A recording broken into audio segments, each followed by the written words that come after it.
For more, let's bring in Jaffer from the National Security Institute, founder and executive director. Jamil, thank you so much for joining us this morning. And look, so many people are looking now about where this leads to. And I want to just quickly ask you about if there is perhaps any kind of a path towards diplomacy at this point. Could these attacks have led Iran in that direction? We know that the Iranian foreign minister met the European foreign ministers a few days ago. The President Trump in the past had given 60 days by which Iran should come to the table. Those didn't work. But could a strike like this bring Iran back to the negotiating table, or is that against Iranian sort of philosophy, so to speak?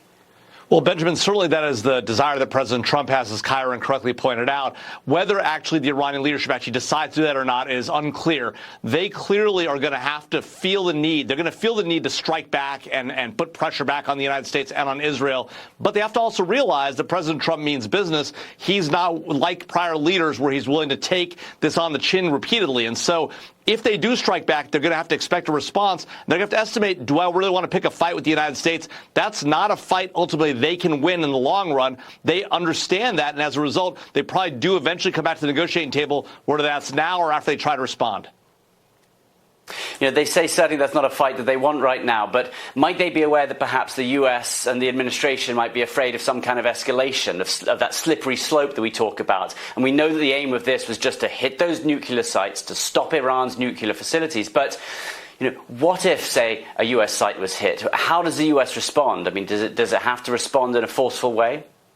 Yeah, I think the United States does have to respond in a forceful way. We have to deter Iran from conducting more of those type of strikes. If they try to get away with one and they get away with it, they'll do it over and over again. And as a result, we're going to have to hit back and to hit back hard. President Trump has made clear he's willing to do that in the nuclear program. He's also previously made clear with the strike on Qasem Soleimani, something that we've long thought about, but nobody ever had the guts to pull off. He did that last administration. And so the Iranians, I think, can expect that he will strike back. And as a result, they've got to weigh that into their calculus about whether they actually want to punch back at the United States now. They might be better served trying to use their proxies in a different way, using terrorist attacks and the like. But again, if it's able to be traced back to them, they can expect to be hit right in the teeth. Yeah, that's true. And of course, their two biggest proxies, Hezbollah and Hamas, are on their knees as well. They've lost Syria. So they don't necessarily have the ability by their proxies either. And I know, and I said before, that the primary aim of this was to destroy the nuclear facilities. But what if we look ahead in Iran? Is this an opportunity for regime change? Is this a moment the people there might rise up? Do you think that's a possibility?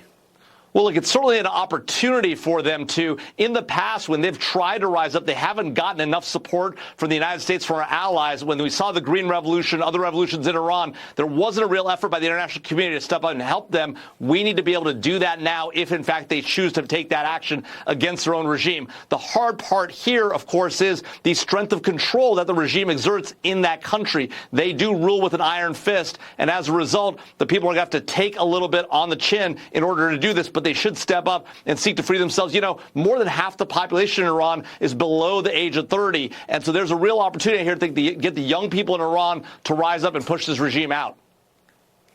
I mean, how would you support them if they were going to do that? And I think back to 2009, and President Obama didn't support the Green Revolution. Many people said that, had he supported them at that point, perhaps this could have changed the regime. But today, after this, let's say people come onto the streets of Tehran, how can they be supported by the US, by, external forces? Look, I think the U.S. and our allies can pump a tremendous amount of money and capability into the region. We can put programming in there. We can get messaging in there. We can get supplies to these folks. We know how to run covert operations. We know how to get supplies into countries. And our friends, the Israelis, have been very effective at getting material into Iran. We can use those supply lines to get support to the people of Iran if they choose to rise up against their brutal dictatorship that's been running their country since the late 1970s.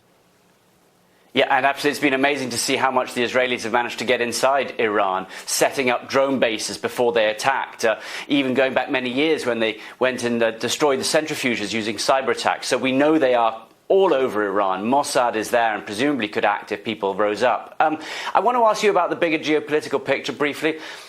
What message does this send to other adversaries? China, Russia? What does it say that the US is willing to stand up when it has to stand up? Well, look, I think it demonstrates that the U.S. is back in the game, that we're willing to take action if and when we think it's in our interest to do so. Now, of course, people will say, well, look, President Trump only took action after the Israelis took out the air defenses of Iran over the course of a series of strikes, and that it was an easy layup. That may be true, but the reality is that it does demonstrate that America is back in a certain way. Whether we will stand by that and continue to press up against Iran and any other adversaries, that's the question. Will we stand up for our allies in Ukraine? Will we stand up for our allies in Taiwan? Having now done it for Israel with Iran, we've got to demonstrate to Russia, China, and North Korea that we feel the same way about them, and we're not going to take it from them either. And you have to imagine that other countries around the world will be thinking twice about making any sort of aggressive moves of their own. Jamil, thank you so much for joining us this morning. We really appreciate it.